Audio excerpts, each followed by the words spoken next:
What if intelligence is in fact a resource that is going to go from exceptionally scarce to abundant, and that competing on the basis of brilliance alone will become very hard, which for a long time we were very capable of doing in sort of this pre-modern industrial world.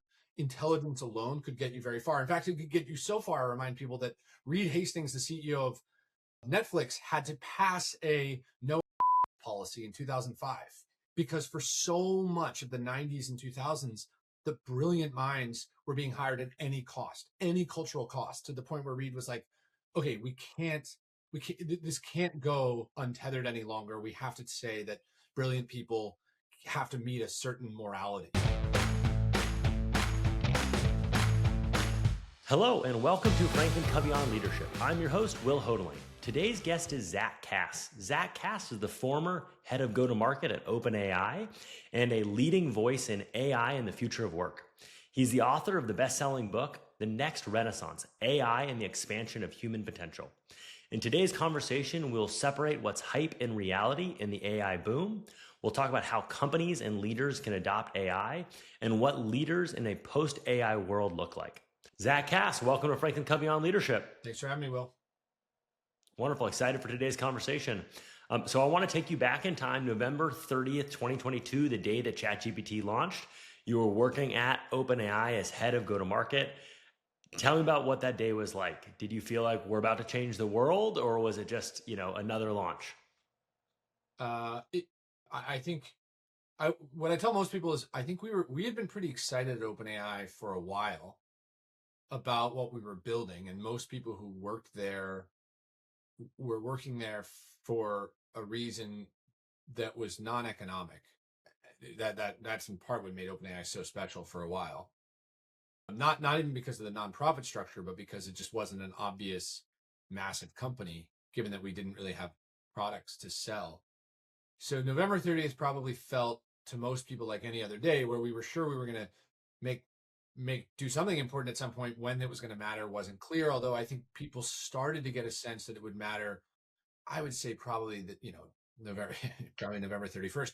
What is interesting, and what I remind people of, is that when we launched ChatGPT, we did it powered by GPT 3.5, which was a model that had been publicly available since March. So it wasn't a research breakthrough, which we got a lot of credit for, even by some insiders who were so impressed by the quality of the chat performance. It was actually just an application breakthrough.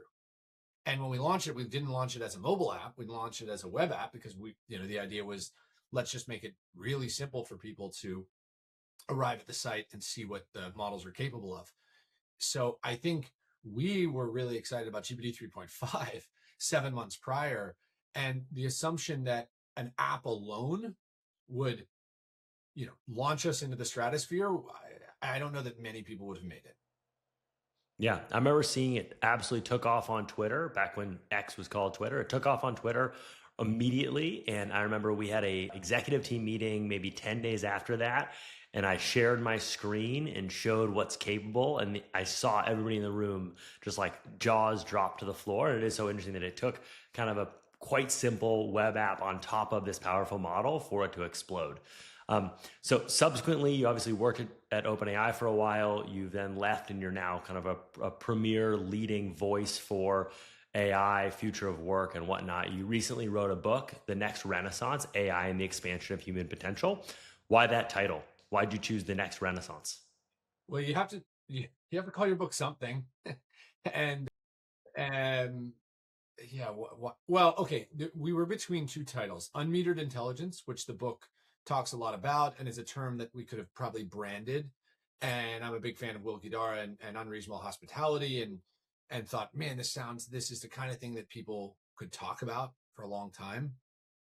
At the same time, when you pick a brand like Ray Kurzweil's Singularity, you run the risk of it being obscure for a long time. And most of these books that are branded are in fact obscure for a long time. Simon Sinek's Start With Why, Unreasonable Hospitality, even Singularity took many years to really enter the zeitgeist. And even still, most people, the average person, is not going to talk about it.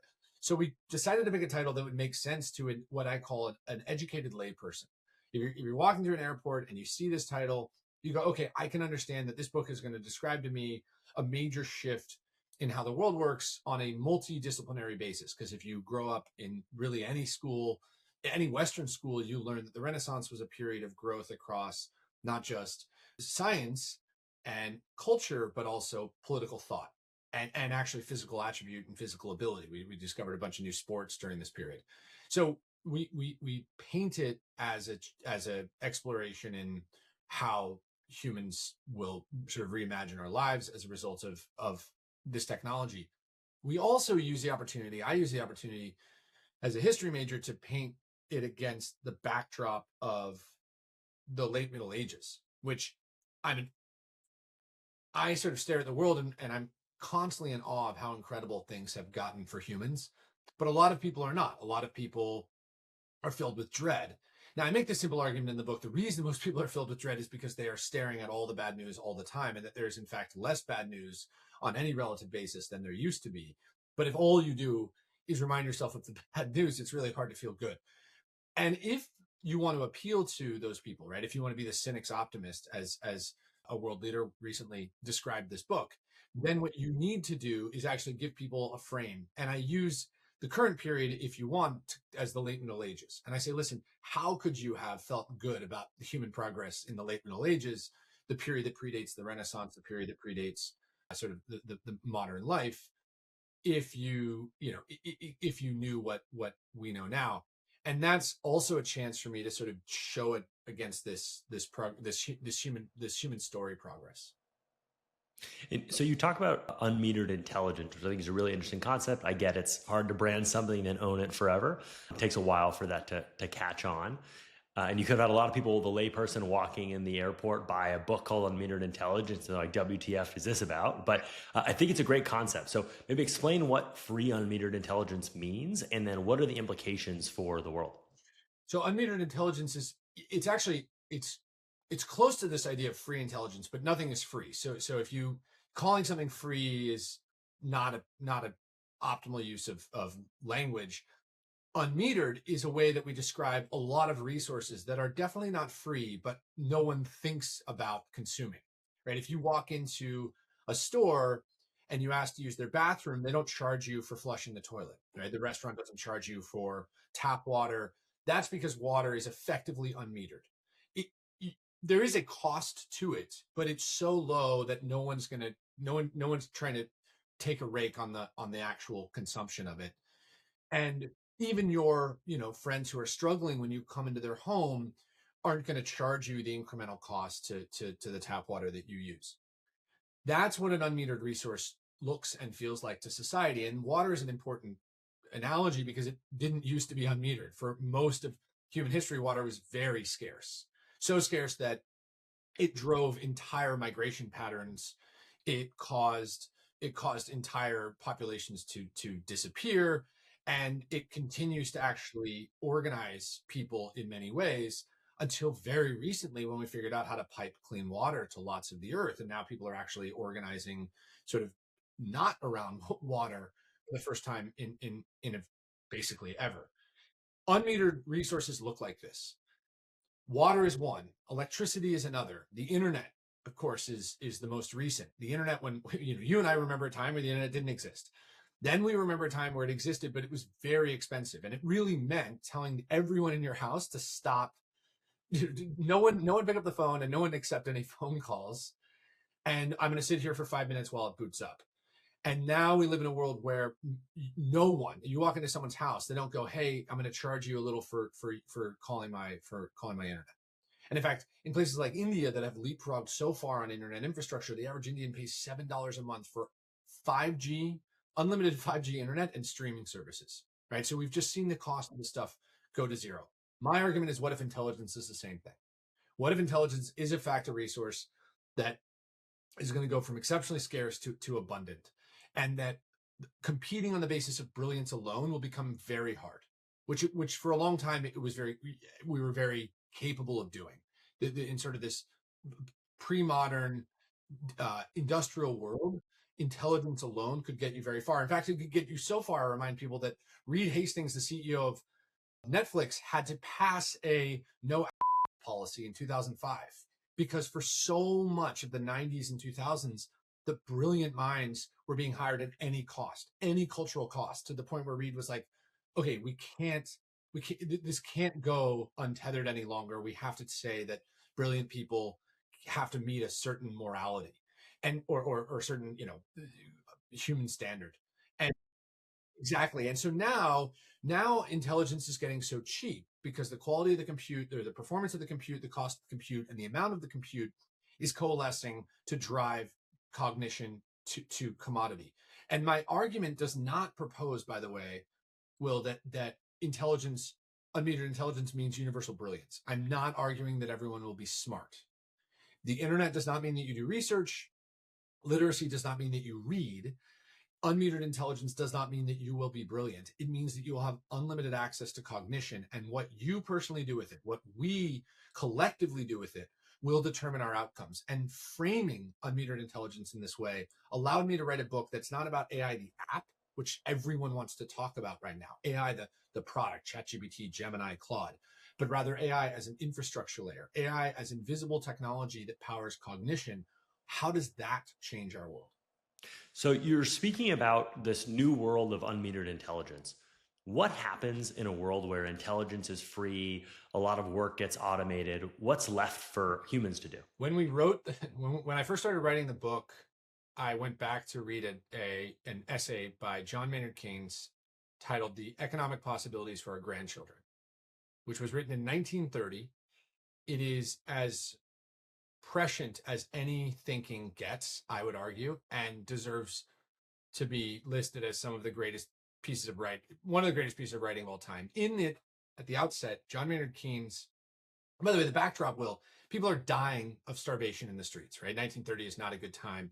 And he's a macroeconomist, the father of modern macroeconomics, right? Who's supposed to be talking about like how do we get out of this slump?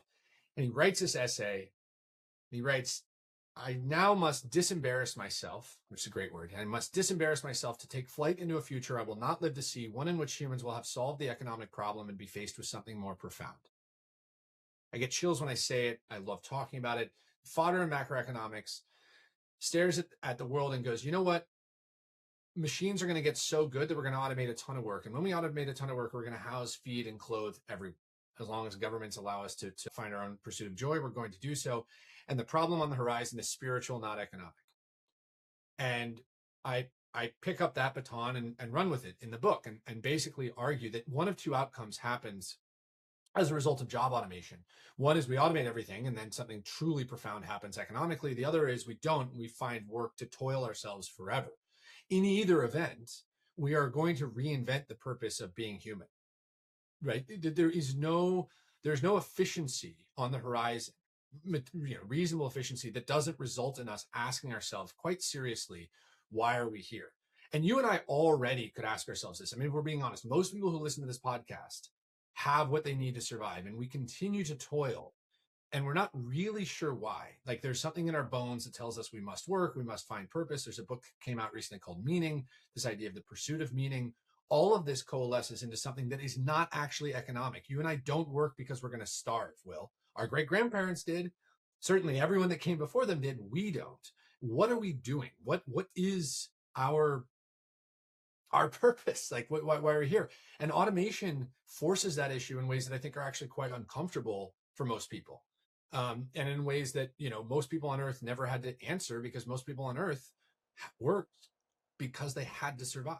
Yeah, I think it's a profound point that actually in the success of AI and technology, we will actually need to then answer what it is that makes us human. What is the difference between what we provide and what the technology provides? I read a very interesting post recently by a very early Facebook engineer who said, I spent a lot of the last 2 weeks working with Claude Code, and I realized this thing that I have identified around my entire life, my ability to code, is now free and anybody can do it. And in this post, he was struggling with, what does it mean for me now to be a human? I valued my own identity as my ability to produce code and to build apps, and now that happens for free. And he kind of ended with, this experience is now actually forcing me to understand humanity, not to understand code. So that engineer, building on this point, wrote that post at almost the same day that Rune, OpenAI researcher, wrote a similar one, in which Rune wrote, I'm I'm resentful that I ever had to write software to begin with. It's a terrible job, and I'll never want to do it again. And you are going to see two camps, and I think the latter, Rune's position, is actually going to win out very quickly. You and I don't actually want to go back to a time where we have to dig tunnels in order to get plumbing. Like there is a sentiment, sort of this um, real sense of loss and grief around the idea of a job that is quickly resolved by the promise of a much better life. And that path, that transition, is just going to be funky, because for Aditya, he doesn't write code because he needs money, right? He writes code because he loves it. But many people, for a long time, basically built because they had to survive. They had to make money to survive. And this is the really interesting problems that humans now face, especially in the West. We're going to discover a lot of our work for a while now hasn't been because we must eat. It's been for something else. Yeah. As an AI advisor, you bridge the Main Street and the frontier labs. And I think we're seeing an interesting AI application paradox. There was a survey recently that said 94% of business leaders believe that AI is essential to their success, but only 12% are using AI in their core business operations, and 74% say they haven't actually realized any tangible value from AI yet. So there's this interesting experience now in the business world where you have board members, executives saying, we need AI, we need AI. It's the way that we're going to be more effective and efficient. And yet actually AI is just a lot of tools that companies have bought and actually haven't applied. How are you advising companies to overcome this application hurdle and really see tangible value from AI? Well, there's a lot to say, but sort of, I live in a world where I have a confirmation bias and a selection bias. If I'm in a room working with a company, it probably means they've sought me and they're taking extra steps or pulling out a lot of stops to become AI native and drive this technology into the business. And what ends up happening, I observe, is most of the experts who spend time with companies see the same thing. So we describe problems in sort of this survivor's bias basis, where we describe the things that are breaking in the companies that are working. We don't describe the things that are breaking in the companies that are not working. And the survivorship bias, of course, is that we've all seen the diagram of the old bomber that came back from World War I. I say this because I don't know how to convince a company that isn't actually committed to this problem how to do it. This is one of these very challenging issues that we write about. But what I'm raising isn't about commitment. I think there's a lot of companies that are committed, but they're struggling to actually implement the AI effectively. So I'm curious kind of how you're driving AI implementation. So then I think actually the definition of committed is pretty challenging here. There are companies that will say, we are committed to doing this. But then when someone says, okay, well, what's our tolerance for failure, for example? Well, we have no tolerance for failure. And okay, well, how much budget do we have for experimentation? None. And in fact, last month we spent way too much on tokens. We're going to throttle that down. So the definition of committed is super hard here. That 94% of CEOs or executives that are like, yeah, we know that AI is going to make a difference to our business, that splits between probably a few camps. The camp that's like, we will burn the boats, right? There's no going back, and we will do whatever it takes. That camp is the camp I see the most, because they call me saying, what do we do? There's another camp that says, we're going to dip our toes in here. We're going to do what we need to do, but we are going to hold on as best we can to a traditional model because that's where we're comfortable. And I'll talk more about these camps in a second. And then there's a third camp that says, that placates these studies. They say all the right things. And then when someone's like, cool, what about this? They go, no way. And so this is what I call this is the adaptability trap. This is just the idea that if you are committed, or the ways and means trap, if you are committed to doing business a certain way versus actually achieving a certain outcome, it's even if you're willing to say AI is going to change everything, it's very hard culturally, strategically to modify your business whatsoever. High performance hinges on well-being, not willpower. FranklinCovey's guide, Manage Your Energy to Do Your Job Well, shares actionable steps to help leaders and teams maintain focus, connection, and resilience amid constant change. Grab your free copy from the show notes to help your people fuel the fire and avoid burnout. So for the company that we're willing to burn the boats, like this is it, we're all in, what do you then say to them? How do you go all in effectively? All right. So There's no limitations on, they have a tolerance for failure. They're willing to spend a ton of money on yeah, tokens. yeah, yeah. These companies, most of them, well, on the whole, most of these companies have means enough to contract with me. So I'm basically spending most of my time now with mid-market companies who need the most help. Fortune 500 are sprinting ahead with armies of machine learning researchers. Startups are doing okay. I spend the bulk of my time Fortune 500 to Global 5000. That's what I care about. The great leaders in these markets are very willing to do a simple exercise with me, which is, what is your mission, vision, value? And a lot of companies placate these things. They, in the 90s, we started putting these things on our websites and started being like, this is what we want to do. But no one actually took the time to actually think about them. They were mostly marketing speak. But if you're really honest about what it is you want your business to accomplish. So for example, if you're a financial services company and you say, we really want all of our customers to have financial literacy and to prepare for their child's college education or future, right? Pick your mission. Great.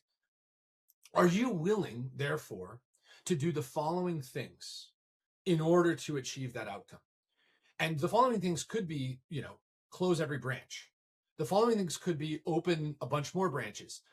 Most financial services companies will describe a mission, vision, values, but are actually exceptionally committed to a ways and means. They will tell you about the things the bank does as the things that the bank is supposed to do, because financial services have worked that way for a long time. The best leaders are the ones that are actually willing to extricate what they do from what it is they want to accomplish. And that's where you start to have really interesting discussions around this idea of moonshots. And inside of every business, there exists two opportunities for AI: incremental gains and exponential gains. And the incremental gains opportunities are things like, we need to make our operations or we need to make our customer support 10% faster, or we need to make our customer support 30% less expensive. Cool. Here are ways that we can sort of install solutions to do that. And inside of every business are what I call the warts, the problems that exist that are holding the industry back in very meaningful ways.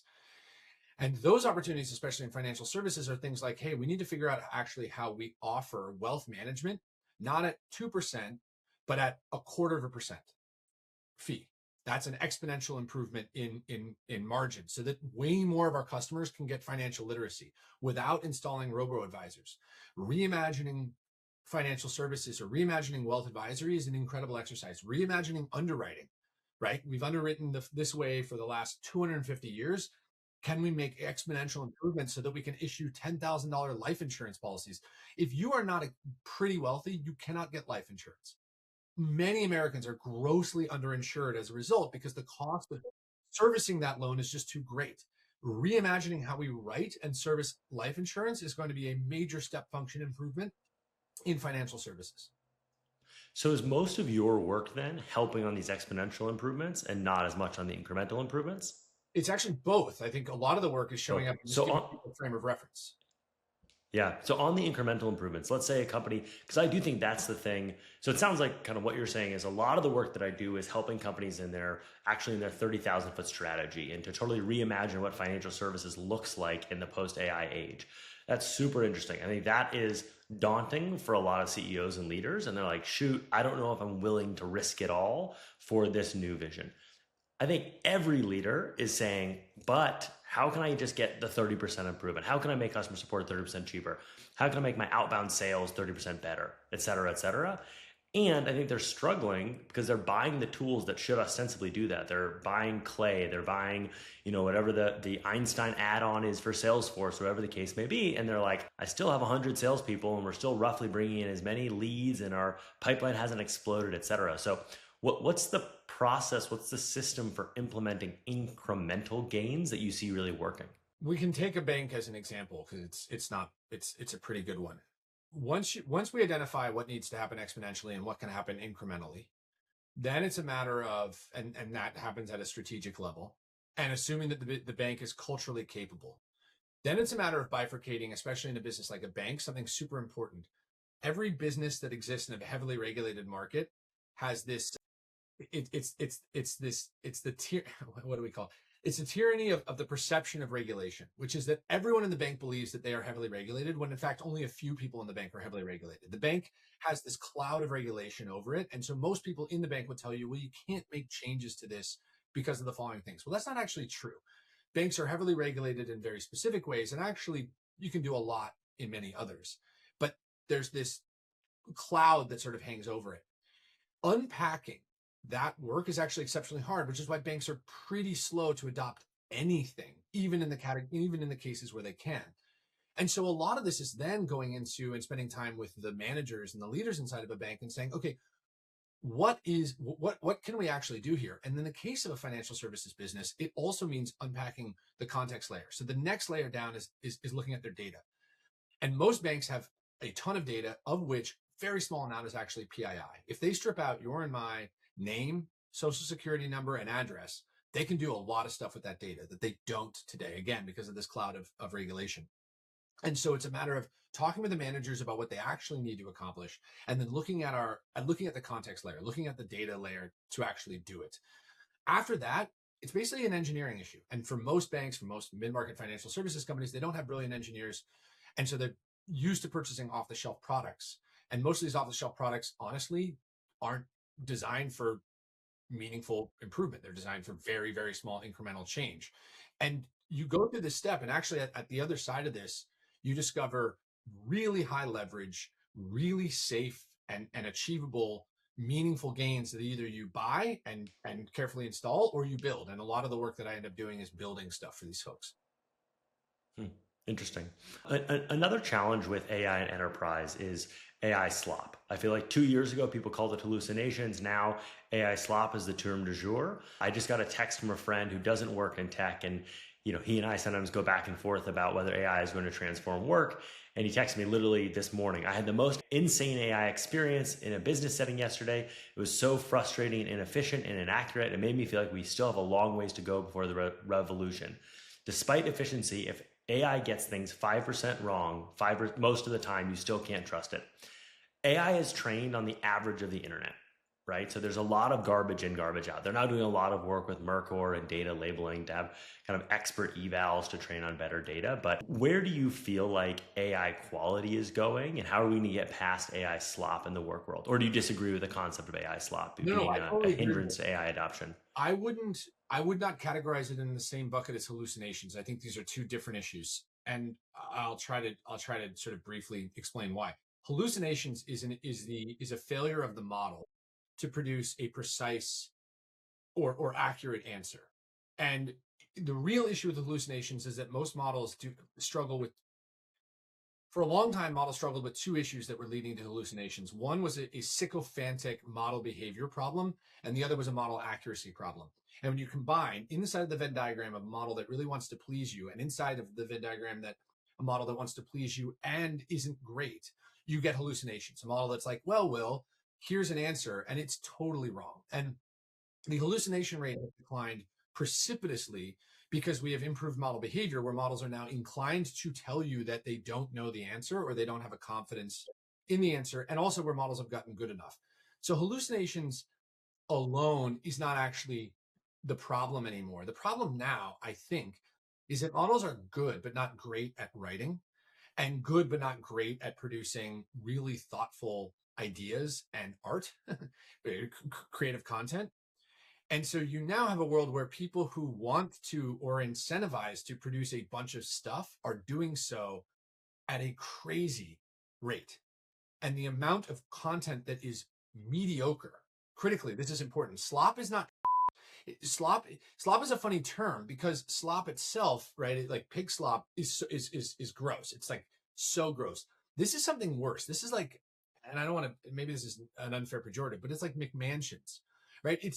It's this idea of something that's good, but in fact isn't. And it's dystopian in that sense, because it's not terrible. If it were truly garbage, then LinkedIn would sort of reject. You'd automatically be able to look past it. It's like it's like an uncanny valley of quality. Bingo. It's indistinguishable from something that looks like it could be good, but actually, when you look at it, it's not good. In this sense, LinkedIn is actually being destroyed right now, not by slop, but by something, well, by AI slop, but by something that's like really pernicious, which is a bunch of people that didn't used to be able to write, either because they didn't want to spend time doing it or because they didn't have anything that people wanted to say. They're now producing ideas that are not really their own, that are derivative of something they want to say or think should be said.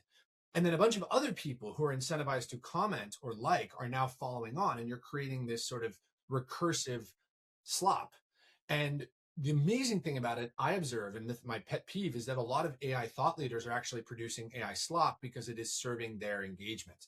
And they are sometimes writing about slop. It's all very meta.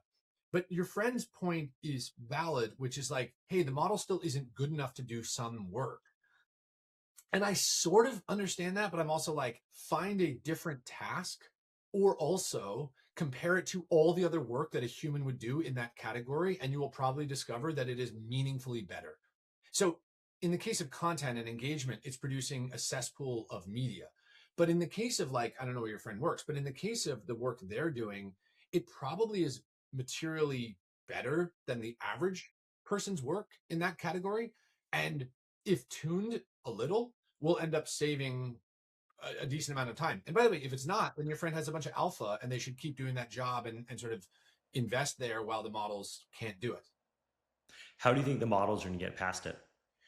So this, in the book, we write about this idea of the adoption gap, and the adoption gap spells out the space between what a model can do and what we want it to do. And I call these two terms, it's the theory of what I call technological thresholds, what the model is capable, what the machine is capable of, and a societal threshold, what we want it to actually do. And in order to overcome an AI societal threshold, we have to account for three things. One, humans love control. Two, technological thresholds are moving too quickly. And three, we have no tolerance for human failure. No tolerance for machine failure, and exceptional tolerance for human failure. And overcoming these things is going to be very hard. In the first case, some people hate their job, but if you tell them they're not going to do a thing anymore, they riot. They're like, well, no, I have to do that thing. In the case of autonomous vehicles, it's a really good example. People hate the commute, but do not want to stop driving their car, even if it means it could save 45,000 Americans a year. In the second case, a lot of people don't think that the model is good enough or have no idea how good the model is, and so they reject it outright. And the fact that the technological threshold is moving so quickly doesn't really make a difference because we're not updating, right? And the autonomous vehicle is a great example. Most Americans do not know, about 70% of Americans do not know that autonomous vehicles are capable of driving as good as humans. And so overcoming that is just going to be this huge challenge. And then the third is the one your friend pointed out, which is, even if a machine can do something better than us 95% of the time, the 5% failure rate is untenable for many businesses and many people. And I don't hate this as a barrier, because it's the reason that my building will never fall over. It's the reason that planes don't fall out of the sky. We have very, very, very high standards for machines, and it makes our world work much better. But it means that the adoption of machines can often feel very laggard relative to their performance, because we require 99.9999% performance. And so the businesses that are willing to adjust on a risk basis for the performance of the machine versus the performance of the humans are going to be the ones that actually start to sprint ahead. And that is going to be, that's as much cultural as it is strategic, being honest about the fact that the human didn't used to do this that well. And so we're willing for a machine to do it better, even if the machine still makes mistakes. So I want to move on to a new segment called Hype or Reality. For people that are following AI, there's every single week the new thing. There's something that everybody is talking about and excited about, and it's unclear what's going to last and what won't. And so I'm going to raise a couple of different topics for you, and I want you to say, is this just hype, or is this actually, there's some real value to this? So the first is AI tutors for education, the concept that all of us are going to have personalized tutors that teach us everything we need to know. Reality. Well, hold on. Everything we need to know, hype. I'm careful, Will, to bifurcate scholastic versus social learning. Like, you are clearly a high EQ, high IQ guy. Most of that, it turns out, comes, the greatest gift your parents gave you were your genes. You also happen to be handsome. So, your parents gave you a ton. Your parents gave you a ton of really nice things. Thank you. But I do think it's very important that we start having an honest conversation about the fact that we have amalgamated scholastic and social learning for a long time. And we've done neither particularly well as a result.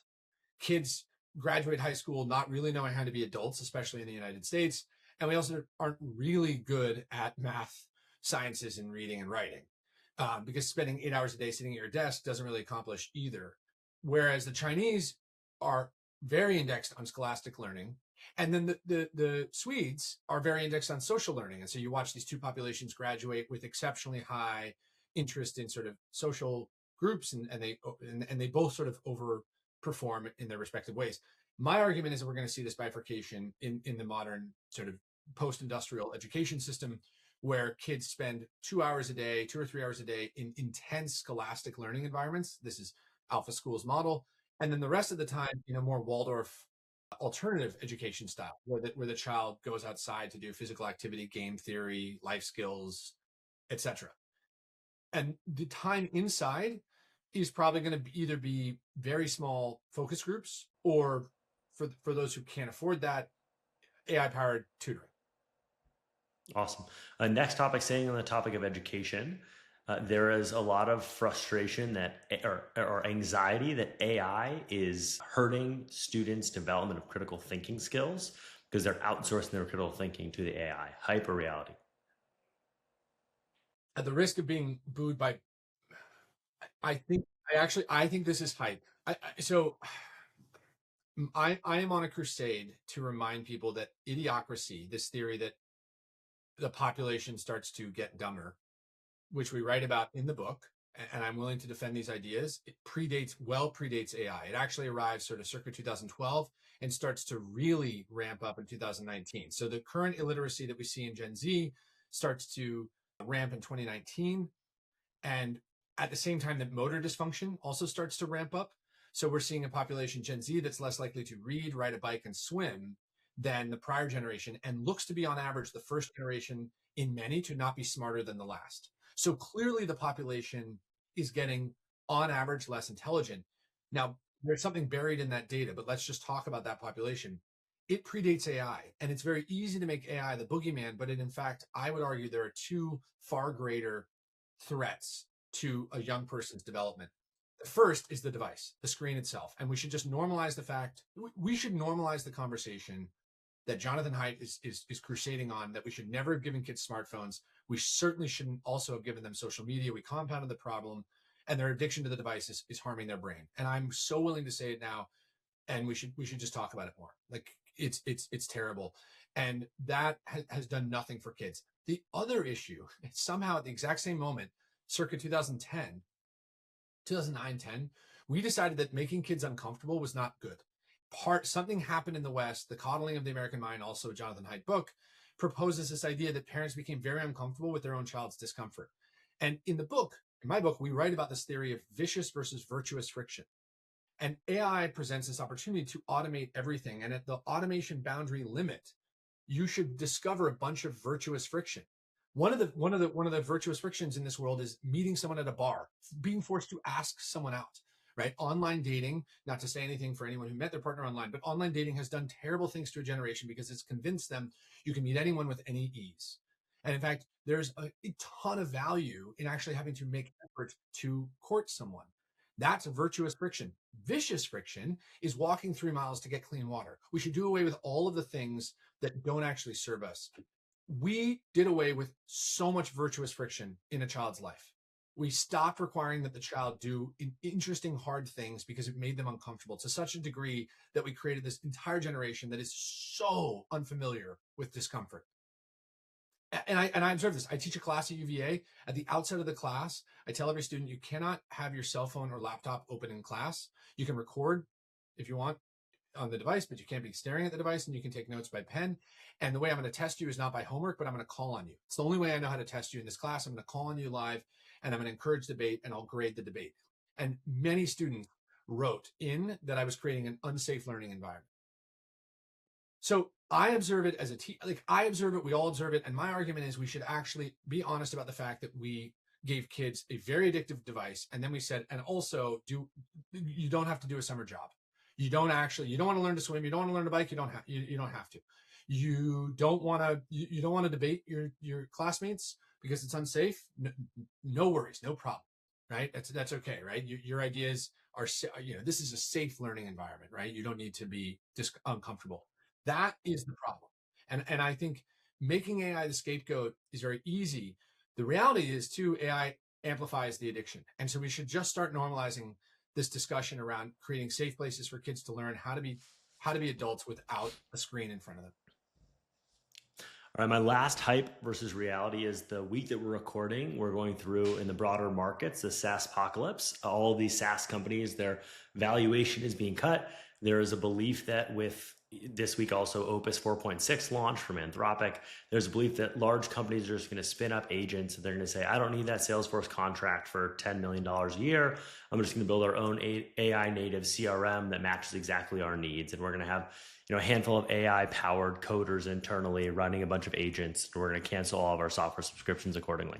Hyper reality. Hype. I'll just take that back. Reality. Yeah. It's pretty clear that legacy software, if you and I started a company tomorrow, Will, we wouldn't go buy Salesforce. And we would probably avoid buying a lot of this legacy software that exists. And so these companies have these 5-year contracts. People always joke Oracle is actually a legal department wrapped around compute, right? It's like what they're really good at doing is creating contracts that are really hard to get out of and chasing people for money. They're very good at collections like the IRS. And in fact, if you build a business on sales and marketing, but not on product, you're probably going to have a bad time. And all of this stuff is going to come to roost. Like everything sort of reverts to a mean. And I think, do we do away entirely with traditional software? No, I don't think so. But I think services, I would argue services is the new software. Everyone's going to want something bespoke. And if you have a legacy platform that is predicated more on the teeth in your contracts than the quality of your code, yeah, you're probably going to have a really bad time. Great. So for our closing segment, I want to talk about leadership. FranklinCovey is a leadership company. How does leadership look different in a post-AI world? What matters more? What matters less? Leaders should, especially leaders at big companies, but leaders of all shapes and sizes need to start hiring for, managing for, supporting qualitative, what we used to call soft skills, as these skills: high agency, high empathy, creativity, curiosity, courage. If you get someone who indexes in these things and you give them the means to, they will accomplish a lot more than the most brilliant person. And we should just, this is the new normal. The other thing leaders need to do is start being really honest about the cost of failure. So much leadership in this world has been about sort of managing guardrails. That's what like the corporations of the 90s were built on. You get on this track, and great leaders motivated you on this very simple track. And great corporate leaders basically gave you every year a little bit bigger carrot to get to the next place. And we should stop. We should basically forget the idea of a corporate track and start inspiring people to better understand this idea of exploration, sort of universal exploration. Find the negative, find the low pressure zone and fill it. Create value inside of companies, and doing away with the bureaucracy becomes really critical. It's easy to say, but it's so important. And also figuring out where you can fail and where you cannot. So many leaders talk about, catastrophic failure without actually appreciating what catastrophic failure actually is. And the cost of failure continues to come down, and inspiring people to actually mess up because it doesn't cost the business much is how you will discover all the things that are going to take the business to the next place. Wonderful. I love that, encouraging the mindset of exploration and being comfortable with failure. And it's through that failure that you're actually going to find these types of breakthrough results, breakthrough outcomes. So our closing question that we ask to every single guest is, who is a leader who has greatly influenced you in your life, and what lesson can all of us learn from them? My dad. I don't know what percentage of people say their dad, but I ended up putting the book down and picking it up over and over, and finally wrote it because my dad, and he I'll tell a story that I tell in the book, but it matters. My dad's an oncologist, and he's been practicing cancer medicine for 40 years. And in that time, by the way, the survival rate for breast cancer went from 35% to 90%. So it's one of these reminders of the ways in which technology materially improves outcomes. And growing up, I talked about my dad as a scientist, this brilliant man who was saving all these lives because of how smart he was. And he won a Lifetime Achievement Award from the Breast Cancer Association of America last year, just as I quit the book for the third time. And I went to this award ceremony super excited to hear everyone talk about how smart he was. And I sat there just before he received his award as a patient of his came on stage, and she said something that changed my life. She got on stage, she talked for 5 minutes. For the first 30 seconds, she talked about her patient outcome. She had survived breast cancer and gone on to live this life that she was now giving back to the community. And for the next 4.5 minutes, she talked about how my dad made her feel. And she described getting a cancer diagnosis and going to see 3 oncologists and getting the same 3 prognoses and the same 3 treatment recommendations. And she said the 2 things that I'll never forget. She said, it became clear after the 3rd identical prognosis that the doctor was no longer the smartest person in the room, that the machine had progressed far enough that the technology was now producing the next best action. And then she said, therefore, the doctor, that the bedside manner is no longer a feature, it's the product. And that totally changed my life. I mean, in that moment, I realized my dad's not important to his community because he's brilliant. He's important because he's courageous and compassionate. And also that if medical oncology could progress far enough technologically that the doctor would actually cognitively commoditize, what role wouldn't? And it inspired me ultimately to write the book. And it helped me realize that my dad's role in this world is not as a scientist, it's as a caregiver. And that measures of human achievement do include compassion and courage and humor. That like the future of unmetered intelligence is one that forces us to be more human. And that is a lesson that I will carry with me forever and champion forever. Yeah, I love it. I think it's a very powerful anecdote story. I think it also perfectly wraps up our conversation. We're moving to this world of unmetered intelligence. What's left behind? What is the role of leaders? It's about inspiring, connecting with other humans together in work. So I appreciate you ending on that wonderful note. Thank you very much for taking the time to join FranklinCovey On Leadership today. Thanks for having me. Wonderful. For everybody listening at home, I hope you enjoyed today's conversation as much as I did. This is the rare podcast that you should not listen to at 1.5x. You got to listen to this one at 1x, and it's a lot of great insight and wisdom. We hope you join us next week for another episode of FranklinCovey On Leadership.